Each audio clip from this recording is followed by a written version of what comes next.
over time for some holiday stories,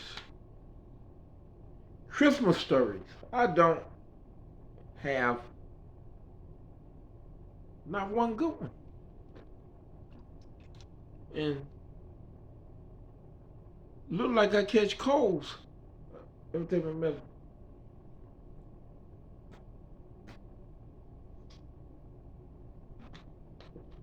I catch colds this time of year for some reason. I don't know why. I remember I used to go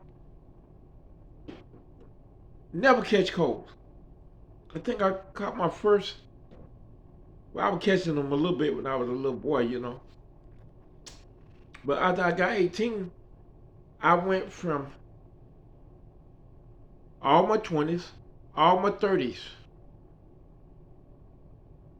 and just about all my 40s without catching a cold. And now I live alone. I can probably count on my hands the number of times people came here, like the AT&T and all that, except for my cousin who come every other week, you know, or every 3 weeks to help me out and stuff in the yard, man. Don't nobody even come here.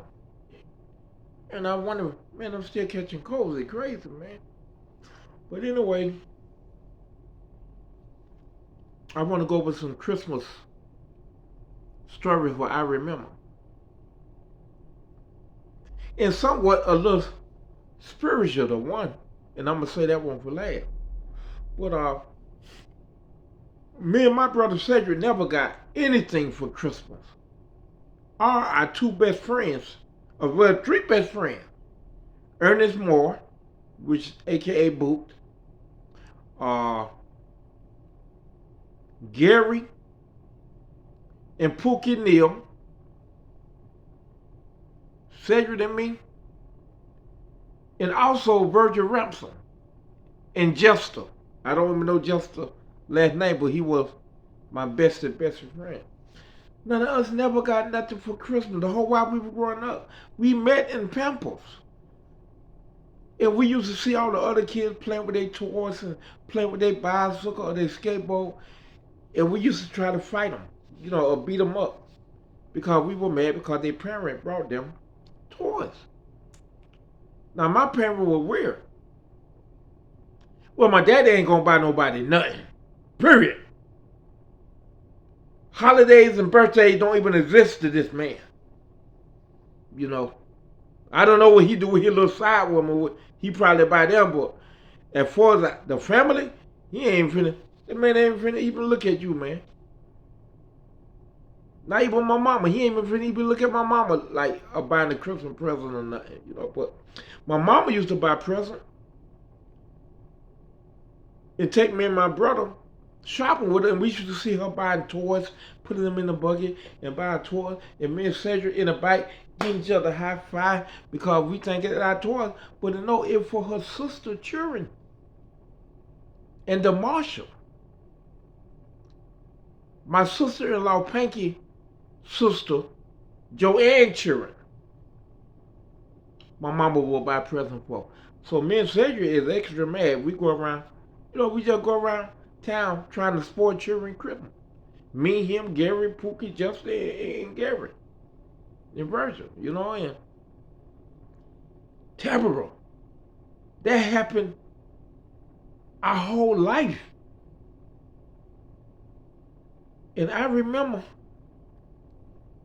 they tried me in the 6th grade. They gave me a brand new 10-speed bicycle. They say, we're going to try you. And you better not let nobody steal it. Right?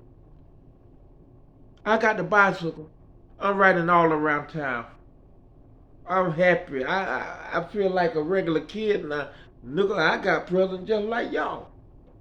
You know what I mean? I got a bicycle.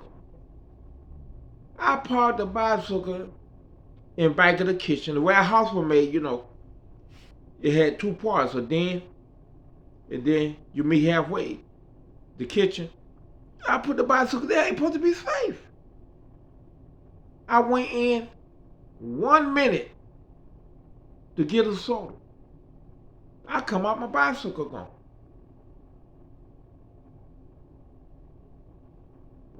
Lord have mercy.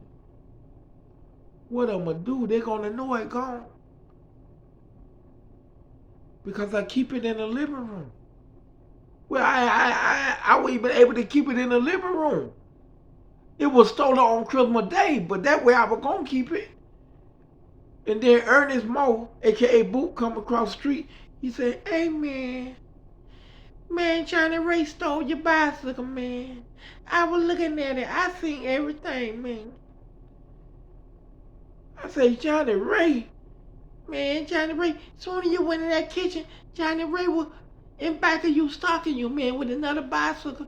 And when you went in kid, he grabbed your bicycle and he just rode down the road with holding your bicycle on the side. And I said, oh, Lord. You know, and back then, Johnny Ray was untouchable. The police couldn't even catch Johnny Ray or find Johnny Ray, you know? So that was the first bicycle I got. I think that was the 6th grade. Mama said, we ain't buy you nothing there. Because we ain't got no money to be wasting on you. We told you to watch that bicycle, right? You know, ain't nothing but in the 6th grade. I don't know about people stealing and that wasn't in my head yet, that kind of stuff. So when I got in the 9th grade, right? I was going to the 9th grade.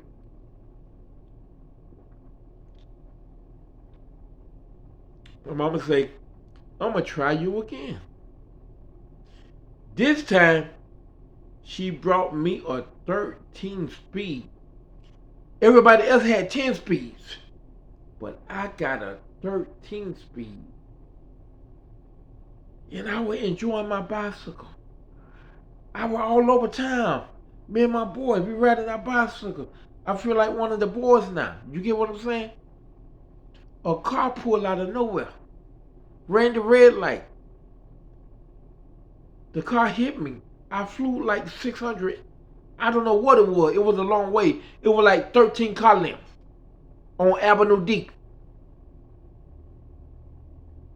It's in some world history now. You know, and I shattered the books of black history. They say in 100 years after I die, I'm going to be one of the most famous black figures in black history. I can say the man's name now. You know, in the past, they never said the name. But now he part of history. Mr. Coleman. Mr. Coleman hit me. I don't know. He looked drunk or something. I don't know what the hell was wrong with Mr. Coleman. But when I got up, he was looking like he saw a ghost. Because everybody around there say, ain't no way that kid living. Ain't no way. It was hundreds of people on Avenue D in 25th that day. It was Christmas. And I got up and brushed myself off. And back then, the road was bad. You know, it was asphalt with the right rock sticking up. They cut you bad. You know what I mean?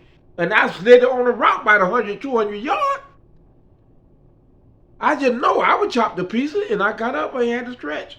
And the people were feeling all on me, you know, making sure none of my bones broke. And they say, you need to go to hospital or blah, blah, blah. They want to fight Mr. Coleman because they seen he ran the red light and he hit me. And they told him, get that boy a bicycle.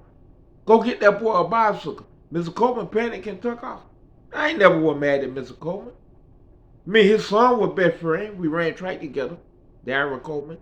And he had the beautiful daughter I ever seen. When you see his daughter, you have no doubt in your mind that it's a God. And right now, I was in class with the daughter, and I still see her full image like it was yesterday. That's how beautiful she was. But no, I had nothing against Mr. Coleman because I don't know whether they say he read the red light. And but I didn't know. All I know, my bicycle gone, right? And the bicycle will fold up like a sandwich. And I'm sad. I'm thinking I better take their bicycle home and try to straighten it out before my mama and them see, right? And a guy named Juicy. And this when I know Juicy was gonna be something special. And this when I also knew that I wasn't normal. That car hit me, knocked me close to 600 feet a yard, wherever it was, but it was a long way, and I'm flying in the air, and something told me the ball looked like a ball. When I hit the ground, I went to balling, and then I slided a couple of hundred more feet, right? But Juicy carried that bicycle home for me. No other kid would have did that, but it just show you angels can go in and out of anyone. Cause Juicy say, and Juicy was from a rival street. You know, wait, they street don't mess with our street unless we fighting or playing football, right? But Juicy say, man, I got you. Juicy felt my pain. Cause Juicy was about to cry. He dropped a tear. And Juicy grew up to be a heavyweight boxer. That was his job title, heavyweight boxer. And Juicy was nothing to play with, but at the time he just was a little boy. But I know right then, this little boy took that bicycle all the way to my house, up in the air like this here. That little boy strong. Because I was older than Juicy. And we took the bicycle to my house. We tried to bend it straight. And the material they use don't bend like that. You know what I mean? And then when we finally bent it, it broke. You know, the whole half of the bicycle broke. The miller bar broke. And the wheels were folded up too. Both wheels. And Juicy finally say, it gone, cuz. It gone. There's no way we can fix it, right? And you know, we can fix bicycles because we can build a bicycle from scratch. Just walking around the neighborhood, warning ditches and all that. We get the wheels, we get the tires, we get the frame, we find a handlebar, we find a seat. You know, but just say it gone. And I realized it was gone when I seen the middle bar broke. And the two tires fold up together also, you know. Yeah, my mama never cussed me out so bad in my life. And that was the last bicycle. And that was my, believe it or not, my best Christmas. That's the best Christmas of a history maker. Thank you, and God bless.